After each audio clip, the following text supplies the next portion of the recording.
trying to get this ready. Hey, you got to turn down the music. They Damn, can't hear girl! us. You don't touch a person's radio. What? What? Jesus. You want to turn it down yourself? All right, there we go. Are we live? Yes, we're live. Oh, we're very live. live. Hey! We're as live as we're going to be. After an hour in the Thunderdome, this is as live as we're going to get.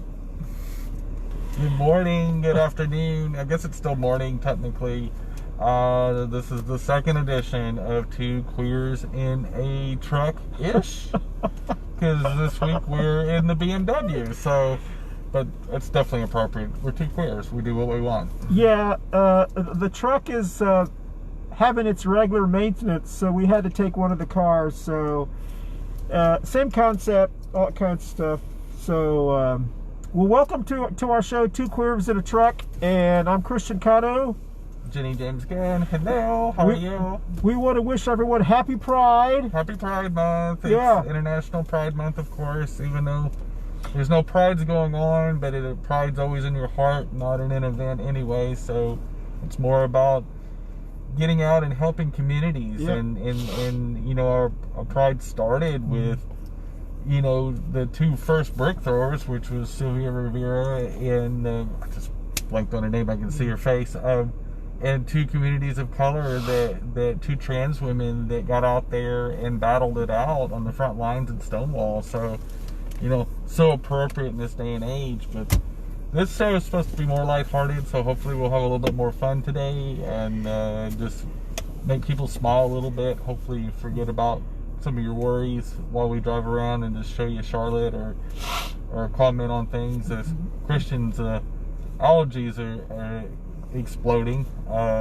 You know, it is allergy season, so Yeah, I you can see my eyes are really red. The allergies are really bad from today. I couldn't wear contacts, so since I have to wear glasses, I have to put this little tissue in so my glasses don't fog up. That's a little trick that I learned. Yeah, so just in case you wanted to know. So where are we going today? I don't know. We went to Dilworth last week. Yeah. Or tried to. Did we make it there? We did. We drove around through Dilworth. What about going to either Ballantyne Okay. or Plaza Midwood? Let's do Plaza Midwood. Okay, Yeah, let's do it. Yeah. We'll Yeah. do Plaza Midwood. Okay. All right. So we've agreed we're not going to have any music on because it drowns us out, right? So, Yes. We gotta be talking. That's the whole point. Yeah, and bear with me because my allergies, and you're going to hear me sniffling a lot, so I apologize for doing that. So, all right. Let's go. Are you ready? Yeah.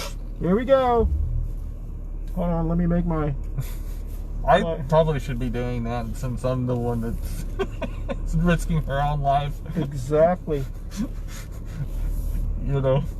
Well, at least there's somebody here to make sure you put things in park and drive. Exactly. You know, I mean, unfortunately, your puppy babies couldn't tell you that last week.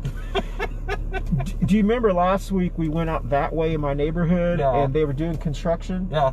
Well, they're still doing it. I told you, it's job security for whoever this construction company is. They have been working on that same spot for 2 or 3 years now. Wow. So I think it's Narnia. I think they're building maybe a tunnel to a time warp or something. I mean, in the middle of his grass, so I don't know if he cared too much. I did see his lawn. His lawn wasn't great. I mean, it was a little overgrown. A little shaggy. Uh-oh, here comes Okay, a couple kiddos. so this is the deal that all neighborhoods are having. You have all these kids and bikes and all these people jogging in the middle of the street. So They're not doing too bad, though. At least they're not jogging side by side. Well, now they are. Okay. Just made an ass out of myself. Yeah. Well, they're at least trying to stay as social far distancing. over as they can. Yeah. I mean, you know, Chris, I live in a very non-busy neighborhood. Yeah. And it's a closed-in neighborhood, so it's just a loop. Yeah. So you can't. It doesn't go from neighborhood to neighborhood like a lot of Charlotte neighborhoods, which I think encourages faster driving because people cut through neighborhoods to avoid traffic, which is really a problem. So you have, I've been around the city enough to see some neighborhoods just are a gateway to get somewhere else. Yeah. And people drive extremely fast, and that was always my biggest fear, that a lot of pedestrians and kids were going to get run over during this pandemic. And even, well, now it's summertime, so even if school, if it'd been non-COVID times, you'd still have kids out right now. I mean, this is June, so I mean, there's no June school. So I think officially for Union County, I think yesterday would have been the official last day of school. So are they go? When are they? Do we know when they're going back, or? Well, I believe the date's set, but I'm not completely educated on that. Yeah. But I've heard it was mentioned that everybody was going to go back right after the Republican National Convention. Are they still having that? I don't know. I mean, of course, that policy was set before all the cancellation talks really got swung underway. I don't think it's going to happen here, which is cool. I think eventually what's going to happen, and they have been called out on it by enough people that said, y'all aren't compromising. You can't have it all your way and no the other way. So hopefully, I think they're wanting to do some of it in Atlanta, but Atlanta has agreed to this. And then Nashville maybe do some of it. I think what they're going to do is maybe some split stages, and do more of a remote convention. Which is what, if they'd have just agreed to that in the first place and just brought a few hundred people here, and then did all the delegations remotely. Well, we had Cal Kirby on the show earlier, and we probably should have asked him, because he's one of the he's a delegate. One of the delegates. I think he said he was an alternate delegate or something like that. And my understanding is that they're going to have some of the convention here with like a reduced amount of people. But then the final night, which is the day that he gets the nomination, they're going to have it at some big rally somewhere else, like one of his regular rallies. Yeah, just not in Charlotte. Yeah, not in Charlotte. Oh, that's fine. Yeah. Yeah, I mean, they can, if they were to do it at some place that was responsible. But they're not. I mean, but they're not. So he wants like a big rally, like in Jacksonville, Florida, or Alabama, or it's their convention. If they find somebody full enough to do it, and they're willing to do it, I hope that they do it somewhere outdoors.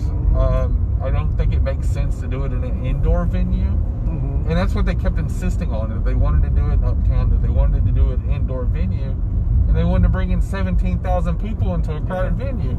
Now, how in the hell does that make sense? Well, and it's the same reason why Pride canceled, is we can't bring, even to an open air venue like Uptown, you can't bring 200,000 people together in a gathering and not spread COVID like wildfire. There's just no way.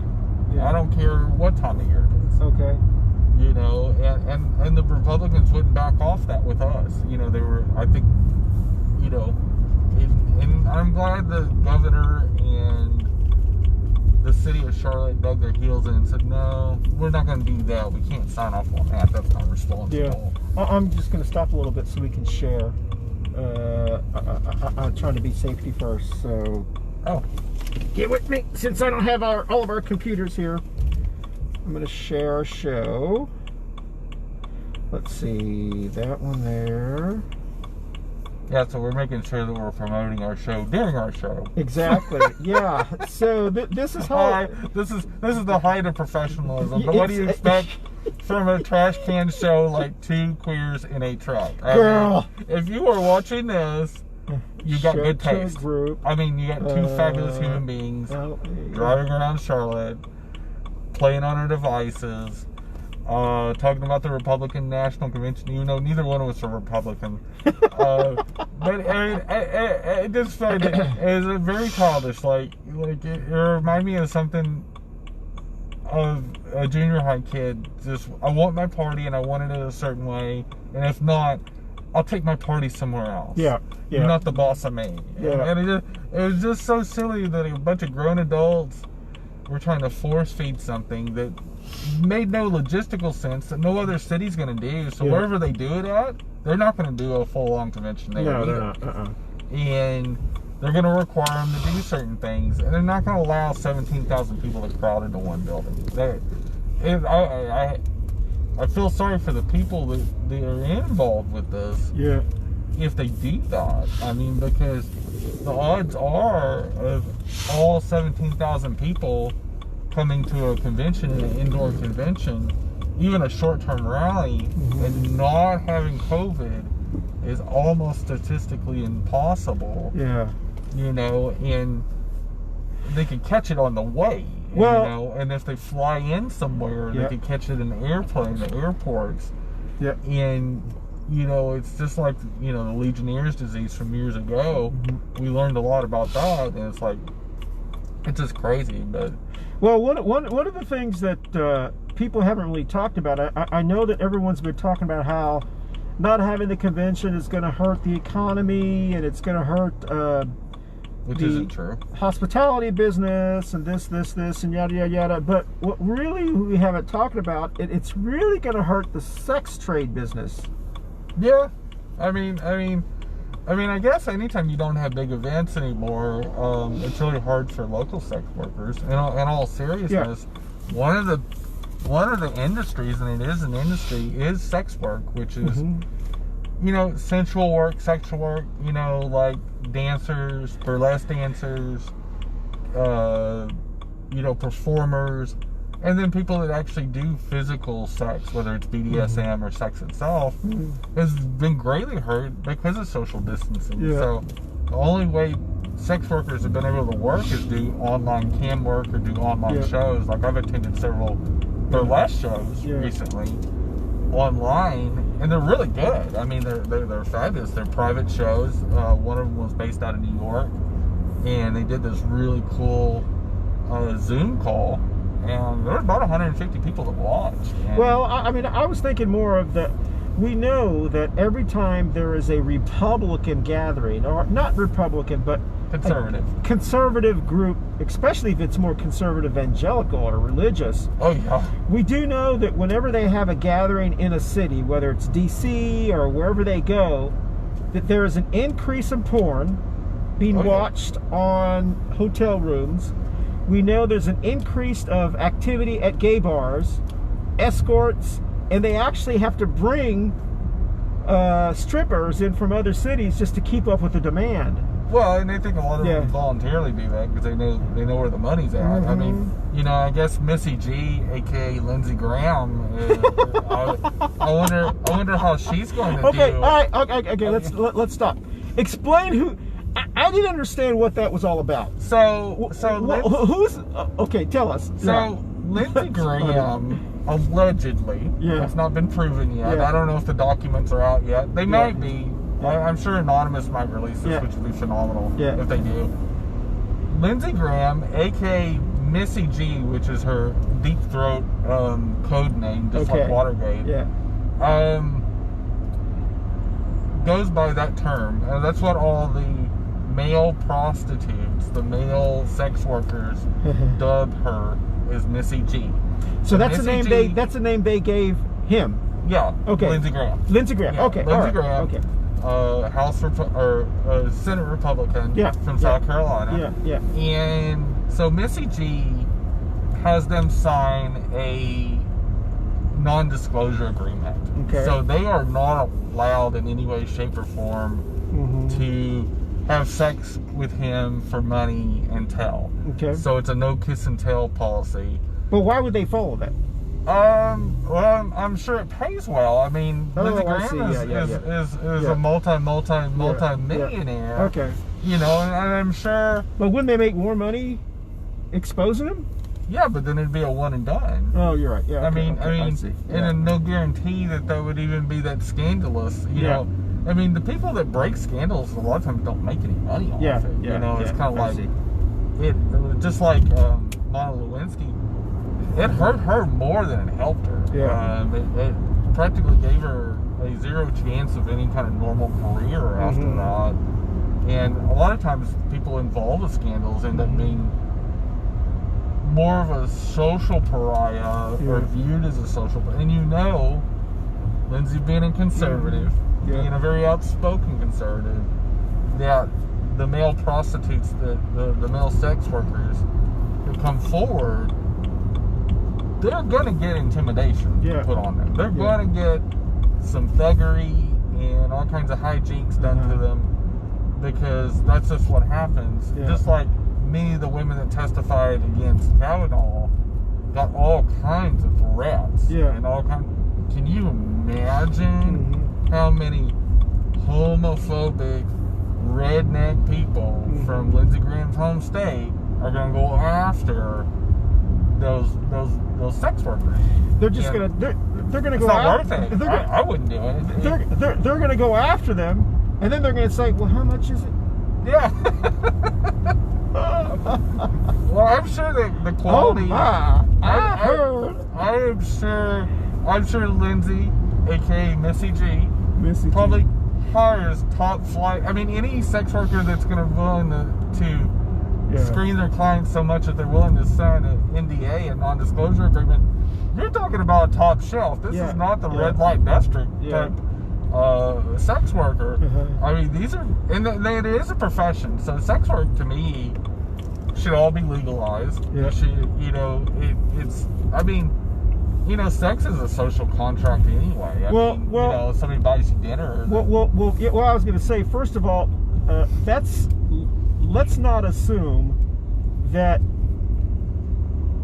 there is legalized sex working, and somewhat, yeah. Well, depending on the state and depending on what you talk about as far as sex. Well, no, I mean, there are people that go to bars, have people buy them drinks, and go home with them and sleep with them. Yeah, whether it's dollars or the barter system. Exactly. I mean, there's sugar babies out there. There are women in South Charlotte. And men. And men in South Charlotte. There's tons of sugar babies that are males. There are men and women in South Charlotte. We've seen that in the gay community. Exactly, yeah. Where you see a really cute little tween have an older daddy pay for cars and all kinds of stuff. And I think that is a totally intersectional phenomenon. I mean, you see that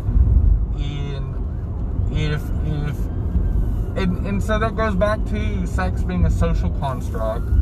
Is that some people, and I don't think there's a darn thing wrong with it, they get paid for sex. I mean, even marriage. I mean, it's a legal contract, and I mean, part of that is the assumption of affection, and part of affection is both platonic affection and non-platonic affection, which is different things with parts. So let's get back to Lady G. Missy G. It's Missy G. So Missy G is allegedly the code name for Senator Lindsey Graham from South Carolina. Correct. And my question is, if it's true, which it's probably true. Oh, it's. I think it's just a matter of time. Why would anyone be surprised that Lindsey Graham is a big old gay? Well, I mean, the first time I heard him on camera, this was years ago. I just declare, I'm just like. He was clutching his pearls, and I don't want to stereotype part of our community, but he came off as a judge from a drag queen contest. Yes, he exactly. was so flaming. I was like, there's no way he's straight. How in this universe is he straight? And there's several other politicians. Lieutenant Governor Dan Patrick of Texas. Exactly. He's the same one. He's flaming. We said that last week. Flaming. We said this last week, and the scandal broke. So Dame Edwards. There's some politicians. They're either very, very, very metrosexual. Which they always happen to be, and Lindsey Graham too, they always happen to be very anti-LGBT. That other Republican that's not in the Congress anymore, that was very, very, very anti-LGBT for a long time. And then turns out he was... And then now he's going to every Pride circuit party he can go to. Well, I think they shirtless. And I'm just like blown away. I'm like, dude, stop projecting, get into some counseling, make peace with your gayness, or whatever it is, whether you're trans, you're gay, whatever, as long as it's legal and you're not hurting kids or dogs or anything like that. But if you're doing something that is consensual, you just don't project it by saying I hate it. You know, it's like just go with it. Just our world would be so much more fun. But the fact that it's Lindsey Graham is just delicious. I mean, it is. I always knew there was something about him, but I think the fact that his code name is Missy G. Well, that's what's so funny. But I don't know if you remember. There's a line from Will and Grace where Grace says, like, she's trying to check her gaydar or whatever, and she goes, "Oh, he's a Mo, or whatever." So anyone who listens to Lindsey Graham, let's see. I mean, there's quite a few other ones. There's so, like Dan Patrick, like you said, the Lieutenant Governor, Dan Bishop, Congressman here in Charlotte, or part of Charlotte. Anytime you listen to them, they're like big drama queens. They're like, oh, I mean, it's like so. The whole argument, and I saw it creep up the other day. So I jumped on Tariq's deal. And you remember? Exactly. And the guy that told me cupcake called me a cupcake, which was hilarious. Yeah. This was an openly gay conservative male that was calling me cupcake. So, which I'm not really a cupcake. I'm more of a princess myself. I'm a fashionista. You know, so if you're going to use a term of affection, use the right one. But this yahoo, you know, was trying to like, you know, talk down the Black Lives Matter movement and all this, and I'm like, it was a peaceful protest through South Park of mostly white people. I mean, when you looked at the video, and he was being so dramatic, like they were storming South Park. And again, of course, he was openly gay. He was on his Facebook page, and so, you know, everybody knew that. But I think eventually things reveal themselves. If you give things time, certain characters that have their 15 minutes of fame, you figure out later how jacked up they really are. You know, and that's why I'm not big into celebrity worship. Because eventually they're famous long enough that you realize most of them are not worth $10 worth of chemicals. So, speaking of that, I know you brought the person up, but we might as well talk about this person. So, you know, when we all first met Tariq, when he was running for office, and he was taking Kenny Smith's old position because Kenny Smith was running for mayor. Is it Tariq or is it Tark? I think it's Tariq. I don't know. Is it Tark? I thought it was Tark. Oh, I don't know. Anyway, well, that Tark guy. or Tark. Bokhari. Tariq Bokhari. So, you know, when he was first running, he was trying to take Kenny Smith's old seat because Kenny Smith was running for mayor. And there was another guy that was running against him in the primary. And the establishment, not really establishment, but pretty much the Republican Party, they were sending emails out insinuating that Tariq was, you know, not a Christian, and that he was, you know, using his name like the Republicans did, or about Barack Obama, you know, insinuating that like he's a terrorist, and you know, and he you know, this. Well, of course he's not. But that was the messaging they were trying to do. So he really turned and tried to defend himself, and you know, and say, you know, he told the story about how his dad left him, and then he tried to distance himself away from his dad, who, I don't know, passed away or ran away, or I don't know exactly what happened. So he made a point to tell people that he got his name because his dad named him that. So he wasn't like, I'm proud of my name. It was like, well, I only got it because my dad named me. Anyway, make long story short, he got the endorsement from the Black Political Caucus because he kind of, you know, and used his name and all that kind of stuff. And then for a while there, he was pretty, like, moderate. He was, you know, as far as voting and how he got along with everyone else. But then something changed where I don't know if he made the decision that he wanted more attention, that he wasn't getting attention or something. And so then he started becoming really radical and really kind of crazy. Yeah, but I think it also, too, I'll tell you what happened is that he needed money to beat Gina. That's right.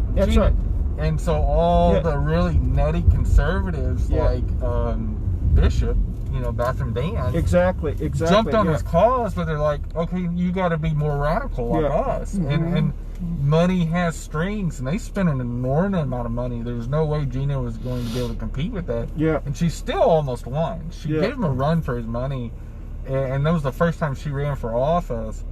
And it showed you how good her candidacy was and how scared they were, because she almost took that seat. Yeah. And so this year you've seen a different tone and tenor with him. Very I follow him different. on Facebook. Yep. And he's been all up in arms about the RNC being shut down here. And he's been very, very uncompromising on what he wants from the RNC. Yeah. He wants them to have a full-blown convention. He wants them to get what they want. And I'm like, you're in politics, dude. Yeah. You understand compromise moves us along. You can't have it all your way, especially when it interferes with public safety. And actually, this is more for the attendees. Yeah. I mean, honestly, where I live, I'm going to be 20 miles from this convention. I'm not going to go anywhere near that. Yeah. And so those 17,000 people, the people that are going to suffer the most are the people that attend the convention, which are the Republicans. Yeah. And what I don't understand is we're literally fighting to protect them from themselves. Exactly. Yeah. Which is the Crazy. Dumbest argument I've ever seen. I'm like, do y'all not understand the words that are coming out of our mouths saying we're in a pandemic and you still want to gather 17,000 people indoors, or there's no convention? We'll go somewhere else. We'll take our ball and go somewhere else. Yeah. Which I think is the shadiest move I've ever seen a political party do when it comes to conventions. I mean, what kind of whiny baby, crybaby crap is that? But that's what they've turned into. Their whole thing has been turned into just whine enough, cry. I mean, and we talk about this all the time, how the Republican Party seems to just turn into a bunch of whiners, a bunch of wussies. That's all they do is complain. What happened to the rugged individualism? We'll figure it out. Yeah. If you'll work with us, we'll work with you. And I'm like, and they always talk about how great of a business people they are. And I'm going, well, obviously Trump's not a good businessman for a lot of reasons. But if he can't negotiate this deal properly, and if he can't step in as the host of The Apprentice / president, then maybe he's not as good of a businessman as he thought he was. I mean, because part of business contracts is negotiating. So needing to negotiate this contract should have been Trump's forte, and all he did was sit there and whine about it, when he could have just stepped in and said, okay, look, yeah, it makes sense. We don't have 17,000 people on the set of The Apprentice. We don't need to have 17,000 people at this convention. We're in and Tariq and all these Republicans are big into technology, big into 5G, all this stuff, and why can't they have an electronic convention like the Democrats are going to have? They're going to have, the Democrats have already agreed they're going to have a scaled down convention. They're not going to have a full-blown convention. And it's crazy to have anything but a scaled down, made for... Most people are going to watch the convention from TV anyway. So most Americans, including Republicans, are going to be watching it from the convenience of their home. So what does it matter if there's 17,000 people at the event or 150? Does it really matter? I mean, at the end of the day, they can still have the entertainment up on the stage. They can still have the dancing clowns. And this is for both parties. Both parties would be irresponsible to have a full-blown convention in the middle of a pandemic. It would be, I mean, even sporting events have all canceled and realigned themselves. NASCAR is running races with limited amount of crews and running around empty tracks, and we've all had to pivot. And so if you want to be considered a leader in a viable party, why be irresponsible? We're having a little technical adjustment here. Yes, I'm sorry. You're fine.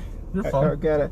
Well, and that's what I think they're coming across as. They're coming across as just being a bunch of whiners, and I guess their argument is they think they're coming across as fighting for something like noble, you Right. know. But I think your average individual just sees them as like, oh Jesus, you know, just shut the hell up. I mean, it's just. Well, I mean, it's self-centered. There's Yeah. no conventions themselves are performative parties that just promote what you're selling, which is Yeah. your candidate, or your suite of candidates. Your national and your local and all that. You're promoting your brand, whether it's Republican or Democrat or whatever. So the convention itself is a made-for-TV event, and we have the big ones every 4 years for the presidential election, and it's just become. And you still can have the big TV event. Yeah. There's nothing that keeps him from not getting up on a stage with a big jumbotron behind him and all kinds of just hijinks and chicanery and all that. That doesn't change, just with a limited audience. I mean, the audience doesn't matter anyway. I mean, honestly, like I watched at the beginning of the pandemic, Lady Gaga did that whole made for TV, on Saturday. awareness event, and none of those performers played for an audience, and it didn't diminish how good and how heartfelt their performances were. They were just as good performing the way they did without an audience, and that is the whole thing. If you can't turn on your charm without an ego stroke, you may be in this for the wrong reason. Yeah. Just saying. I mean, and I'll apply that to Joe Biden, our presumptive nominee. I think he's already secured the nomination. But Joe Biden's the same way. If he got up there and whined about not having a huge, full-blown convention in Milwaukee, I don't know who I would vote for, but I wouldn't vote for him either. Yeah. I think it really shows a lack of leadership and integrity to whine about a convention in a time when we need to be focusing on Black Lives Matter. We need to be helping people. We need to be figuring out how public assistance is going to work. We need to figure out the next round of funding for all this. We need to be talking about really serious things. The last thing we need to talk about is a convention. Well, speaking of that, we are actually in Plaza Midwood. Yes. And we're in the neighborhood. This is Mark Jarrell, County Commissioner. This is part of his district. Yes, it is. And so, just thought I'd throw that out there. Absolutely, and it's a great neighborhood. It's very diverse. It's very mixed. It's very eclectic. It's growing. There has been a lot of gentrification. It's sad to see some of the older, cooler, funkier buildings going away. I mean, back that way, there's a lot of new commercial growth, but it's come at the price of the old history of Charlotte. That's the one thing that I felt weird. So when I moved here from a city that wasn't that old, that really didn't start growing until after World War II, and was founded, I think, in 1890. So it wasn't very old. This city's over 250 years old. Yeah. It is older than the United States. And I don't see the history. I mean, it looks like it's been torn down and rebuilt 4 or 5 or 6 times. Yeah, there's not a lot of history. It's sad. They tear down everything new and they rebuild on top of it. And they make it look like the old stuff. Yeah, so exactly. That's the thing. I do love the colonial style, like all those houses off Providence Road. Yeah. I totally dig the colonial aesthetic, because you're just like me. We're both from Texas. Yeah. That style, that East Coast colonial style, was not a style that aesthetic you saw in Texas. Yeah. It wasn't common, at least. And these colonials and dormers and all these type of style of architecture, to me, is very quaint, very cool. I love it. It makes me think I'm living in Washington, D.C. or Philadelphia or all the places I think of that would have a colonial style home. I don't know why,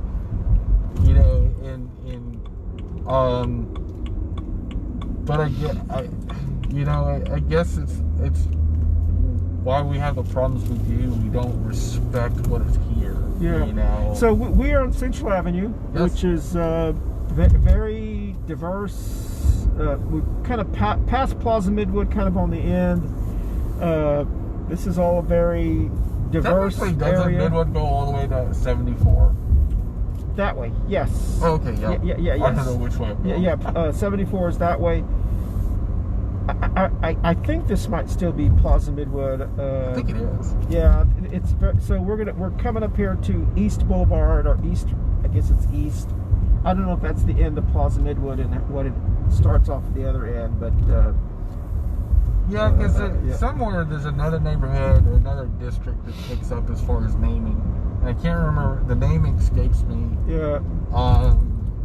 It's a lot less commercial. Uh-huh. You see fewer and fewer businesses. A lot of empty commercial properties. Mm-hmm. And then, by the time you get over here, I think it almost is exclusively neighborhoods once you get past Yes, it is. Eastway. Mm-hmm.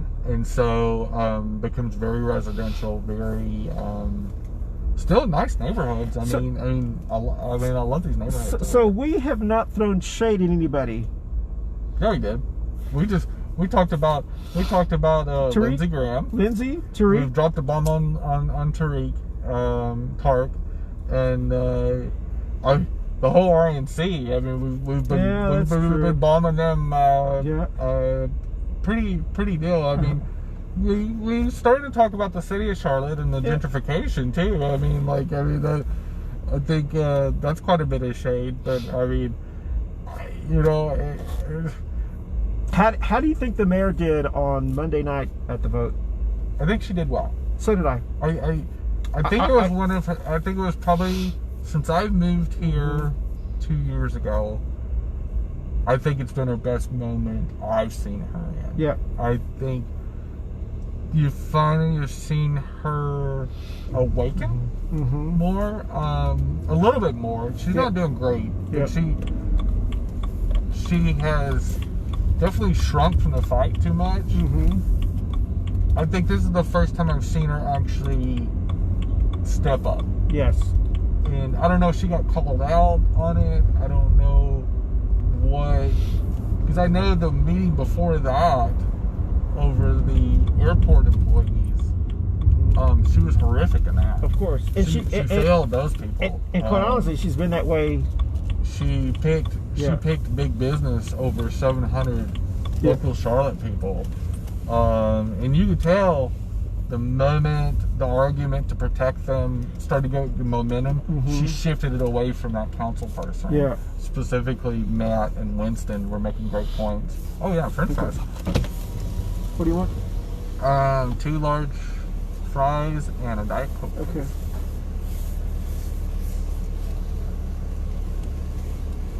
But yeah, I mean, I think the battles of equity in this community.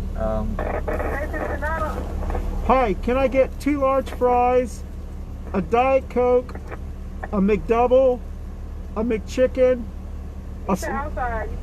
We got a large fries. You get a medium.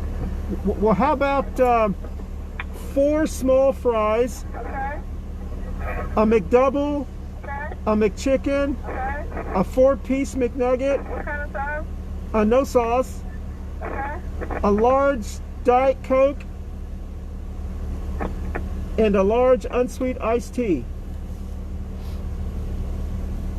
Okay. First one, then. Thank you. So what they not have? Large fries. How can you not have large fries? So I got 4 small fries. They didn't have medium? Oh, they have baskets of fries. Oh, I should have done that. Oh well. I'll change it. Okay. When I get up there. Well, I wonder why she didn't say something, because it's like right on there. It's called double coverage. Yeah. That's hilarious.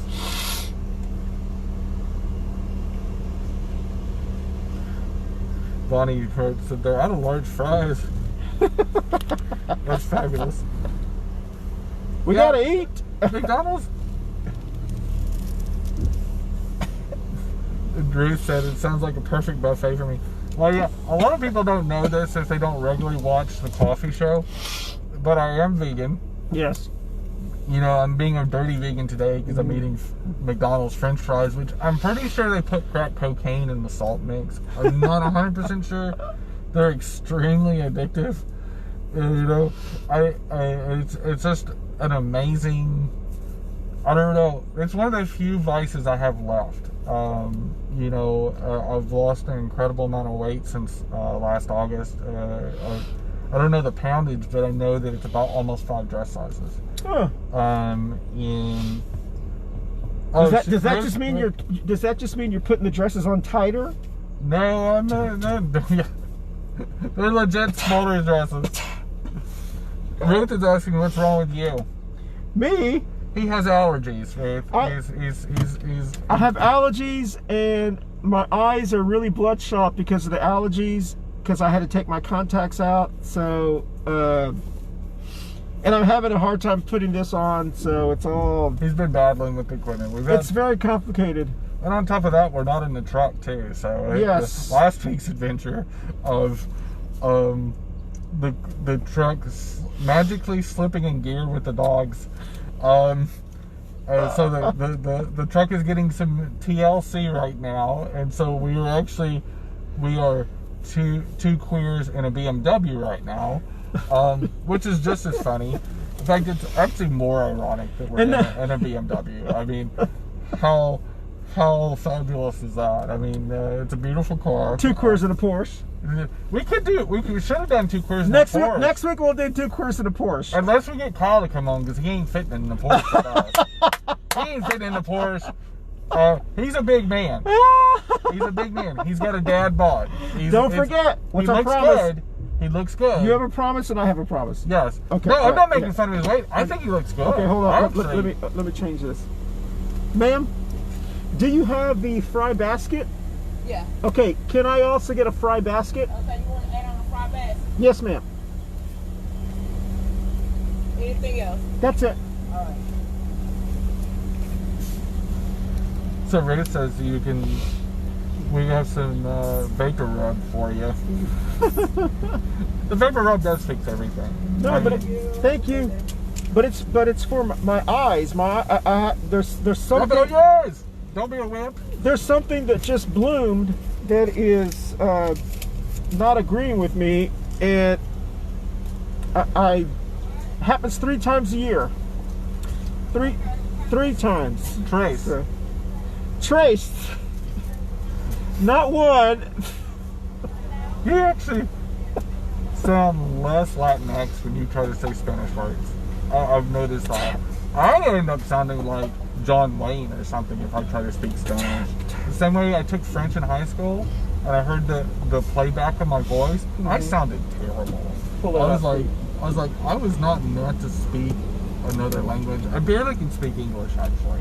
It's every other word is a curse word, which I promised last week to not use, specifically 2 really naughty words, which I've done a good job. I didn't even use an F-bomb during the earlier show. No. I mean, I was pretty well behaved. You were very good. Very good. It hurt. I'm going to tell you, that was a big sacrifice. And you've done a lot better. You have not slurred anybody's appearance in either show today. Thank you. That was impressive. Thank you. Because I don't know if you've ever gone 2 episodes in a row without making fun of somebody. I'm just saying. I mean, we did throw some shade about Missy G, but it was more about her mannerisms. Yes. Because Lindsey Graham is a queen. Lindsey Graham is a full-on queen. It is a queen? I mean, a queen? It is a queen. It is hilarious. Yeah, Lindsey's a queen. Yes, ma'am. Thank you. And some of the people watching, if you normally, because this show is still titled under the coffee deal, if you were expecting a coffee show and talking about local Charlotte stuff, you're going to be greatly disappointed. This is more about 2 flaming. That's it. Thank you. Queers throwing shade about everybody driving around in the greater Charlotte area. We definitely, another really pretty part of town I'd love to go over there is the west part, especially when you get out towards the water. Okay. We'll have to do that sometime. What west part? You mean? Well, when you go out past like Tryon and all that. Oh, you mean like Lake Wiley? Yeah, we don't have to go quite that far. Oh, But okay. even there's a really pretty, I think it's a city park or a county park. Oh, okay. And you go out. I'll have to map it out Yeah, sometime yeah. because it is a fabulous view. Uh-huh. It's you know, Charlotte is. Well, yeah. I mean, there's so many beautiful areas of Charlotte. I mean, Absolutely. Charlotte is a beautiful city.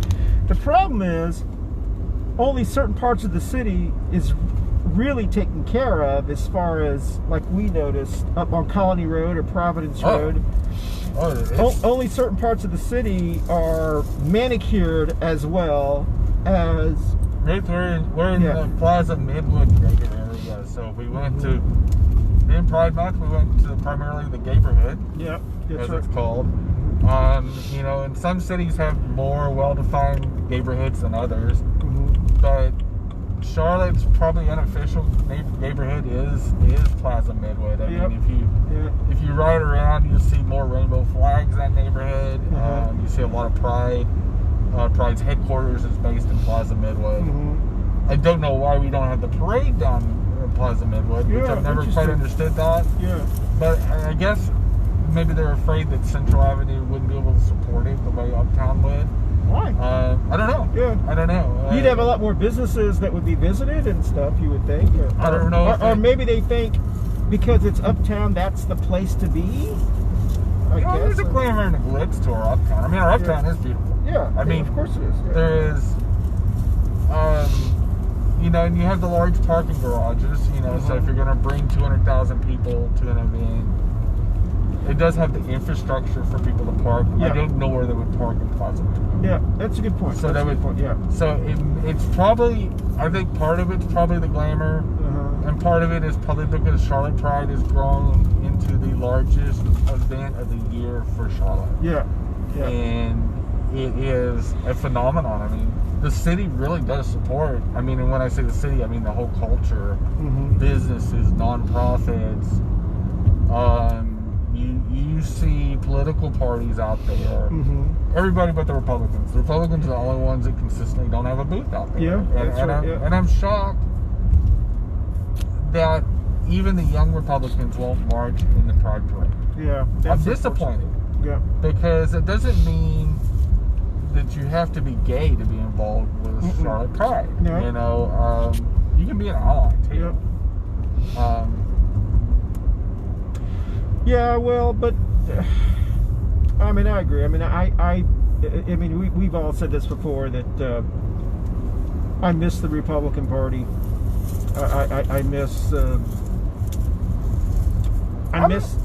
that nice, friendly disagreement of our conversations and so forth. Where, but do you think it was just a hug and a punch though? I mean, because you look at Reagan's policies that were very anti-LGBT. Yes. And I mean, extremely anti-LGBT. And he was the big reason. His policies were the big reason why we had such a horrific pandemic with HIV. Yeah. This administration was completely against sex education, completely against research. We were more preoccupied on the Soviet Union and not taking care of people at home. Sounds familiar. Yeah. But I don't think the Republican Party has ever been caring. I mean, they created the war on drugs. They created, you know, so much. You know, the 9/11 Wars for Profit was primarily a Republican, you know, driven thing. And you can't keep going to the well and promoting violence. And promoting segregation. And then say they were ever sane. And the last 50 years of Republicanism has been primarily suited towards the deal. Now, the Democrats have failed on a lot of this too. I mean, every Democrat in the Congress voted for the 9/11 Wars for Profit, except for one. I mean, and she was the lone holdout, and everybody else just voted it right in. And well, I think that's what's gotten us in trouble. But I think if we were talking to a lifelong Republican, or at least a Republican who has been a registered following the Republican Party since Reagan, let's say for an example, Yeah. if we followed someone like that, I think their perspective and their lens on how they view their party obviously is completely different than how we view our party. Absolutely. I think that we put too much.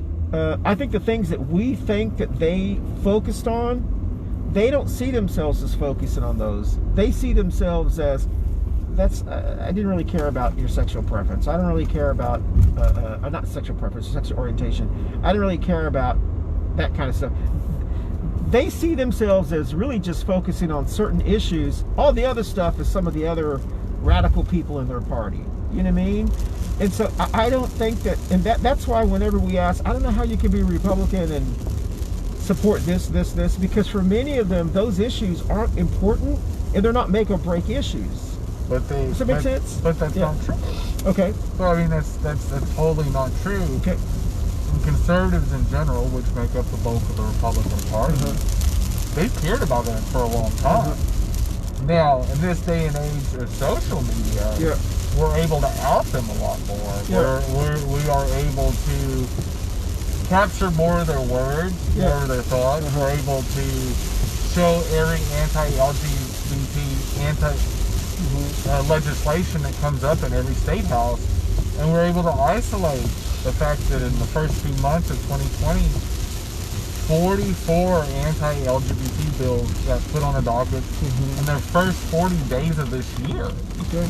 And so, obviously they do care about it. The bathroom bill in 2016 here, and the 2017 bathroom bill proposal in Texas. They obviously care about it. They obviously, it bothers them. The fact that Reagan ignored HIV for 8 years. When that was really the make or break time for HIV. When had he intervened, because he was the first president to really have to tackle that. It really became a big thing in the early 80s. I understand what you're saying, but what I'm saying is that there are Republicans, just like there are Democrats and there are people of all parties, that they're part of that party, and there are certain issues that are very important to them. Yeah. And there's certain issues that are not important to them, but they just vote that party. Yeah. So there are Republicans that what they like about the Republican Party is being the counter to the. It's kind of a false narrative, but you know the free tax and spend democratic liberal or whatever you call it, and that's really what they think they're countering that. But there are other issues on the Republican platform that come along with that, and for them, for whatever reason, they don't. If you ask them and you said, "What do you think about the bathroom bill?" I think it's stupid. I think it's. So why did they vote for it?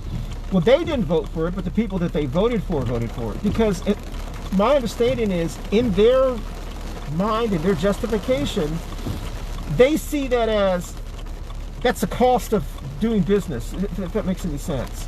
And so there are many Republicans who don't agree with those things, but they continue to vote for Republicans because they see it as they're voting for the principle of the conservative Republican Party, so to speak. But it was anti-business on top of that. I mean, the bathroom bill in North Carolina cost billions of dollars. Yeah. Over something that we already have laws on the book. So if you go in a bathroom and you have bad behavior like sexual assault or assaulting somebody, that's already illegal. We didn't need to tell grown adults where to go to the bathroom. Yeah. That is one of the most ridiculous asinine things I've ever seen. But Republicans keep defending that, including Republican voters. Look at Dan Bishop. They put him back in office. Yeah. You know, after what he did in 2016, he was a big part of that. He was the author of the bill. They fired the governor over it. Jenny, I'm not saying that it makes sense. Yeah. And I'm not even saying that it's logical. I'm just saying is that there is a very large part of the Republican Party members, not elected officials, Yeah. that when you Constituents. that we sit and talk to, and we all agree on a lot of the social issue things. Somewhat. And of course, yeah, we would say, but why would you vote for someone like Dan Bishop? Why would you do that?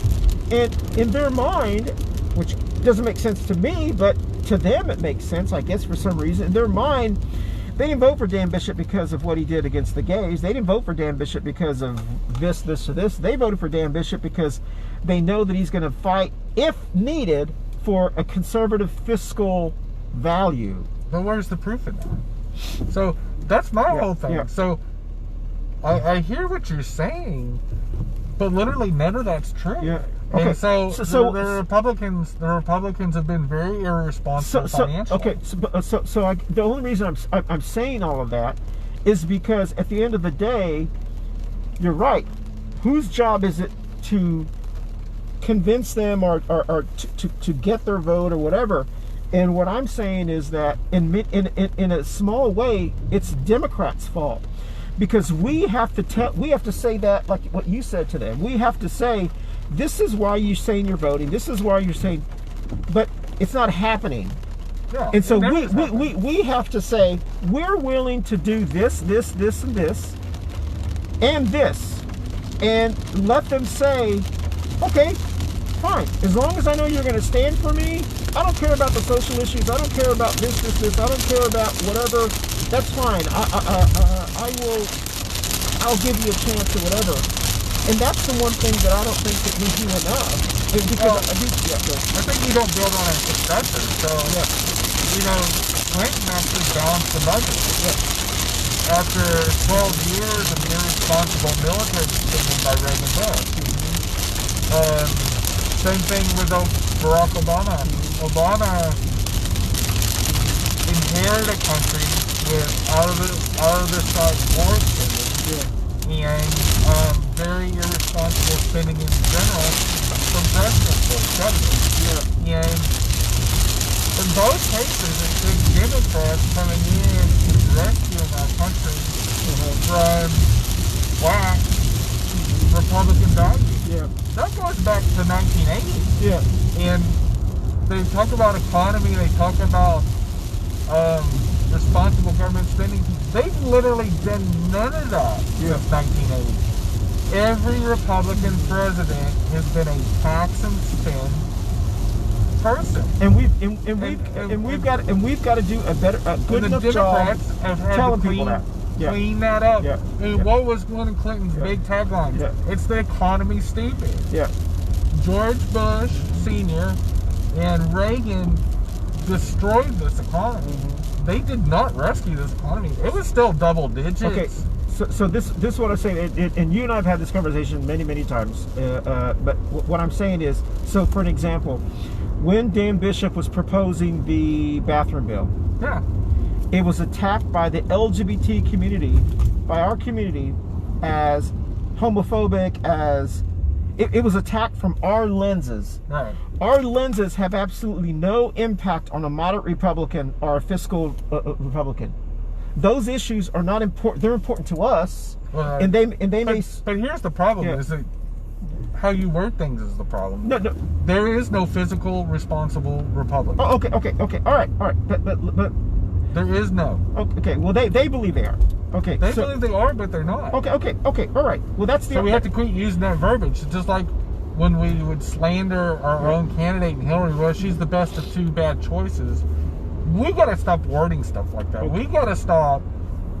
That's where we start. Yeah. We got to stop attacking our own candidate. Okay, we're not attacking our own candidate. What I'm telling you is that when Dan Bishop was proposing that proposal, right? HRC, Equality North Carolina, MECPAC, all of these gay groups, LGBT groups, went after it, and they took the lead on the attack. Right. They're speaking to the choir. The people that support them and their allies are going to support them regardless. Correct. It had to be led by people who can speak to the people who that's not an issue for them. And so basically it should have been attacked by how we're doing it now. This is a fiscally irresponsible bill. It is hurting our economy. It is creating big government. If we had approached it from that angle. Well, I don't know. See, I don't know how it got debated here. Yeah. I know how it got debated in Texas. Yeah. And that's how it got debated was the Texas State Chamber of Commerce president and that's fight against it. Well, that's exactly how we should have Every attacked it here. police chief, including the state police chief, testified against it. Our jobs are not to police the bathroom. Exactly. This is irresponsible. How do you police the bathroom? But I think are you we're going to start body cavity searching people?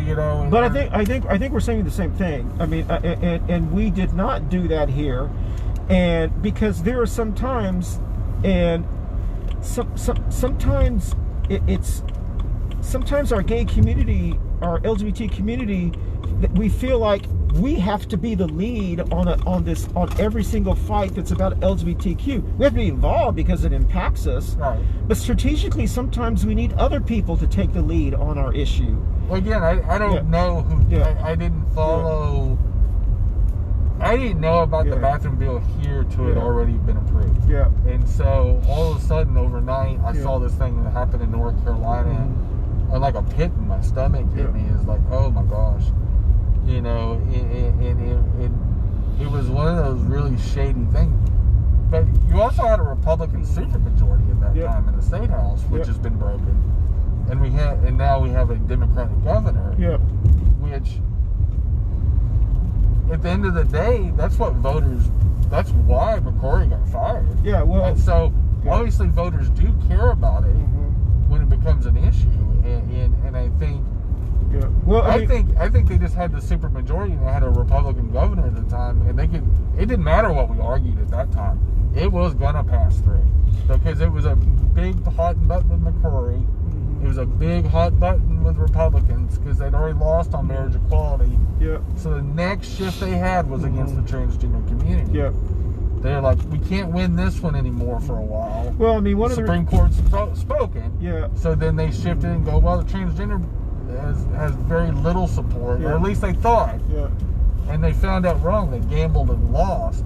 I don't think anybody knew it was going to be that big of an economic impact. I think at the end of the day, Republicans and Democrats, and even the LGBT lobbyists, I don't think we ever knew it was going to blow up that bad. I think they thought they were going to pass it and it was just going to go on. I don't think that the Republican Party knew it was going to blow up in their face the way it did. It made them a laughing stock. It was embarrassing. Well, I think that because Charlotte was not North Carolina was not the first state where this was being proposed. Yeah, it was. Actually, was. No, it wasn't. It was proposed in other states before it was. It was proposed in Charlotte even before this. I guess my point is, one of the reasons why we now are looking back and realizing that it was a bad strategy on how we fought the bathroom bill was because of how we flipped so many seats in 2018 in those Christy Clark's district and some of the other districts or whatever, and they realized and they ran on the bathroom bill was a waste to our economy. Chad Beasley, it was a waste to our economy, it was a waste, but they also ran on the toll road situation, which Republicans were against. And so we do know that even if you have a Republican supermajority, there are issues that even Republicans would be against. And McCrory himself believes that he lost not because of the bathroom bill, he lost because of the North Mecklenburg Republicans who were mad at him about the toll road. And so had we fought that same type of strategy, which of course it's easy to say now because it's now, okay, so we're at the end of the show, but I wanted to show you, I think it's up here somewhere. I want to show you this, it made me so proud. We're not gonna be able to get a picture of it. So this is in my neighborhood in Oak Providence, and look.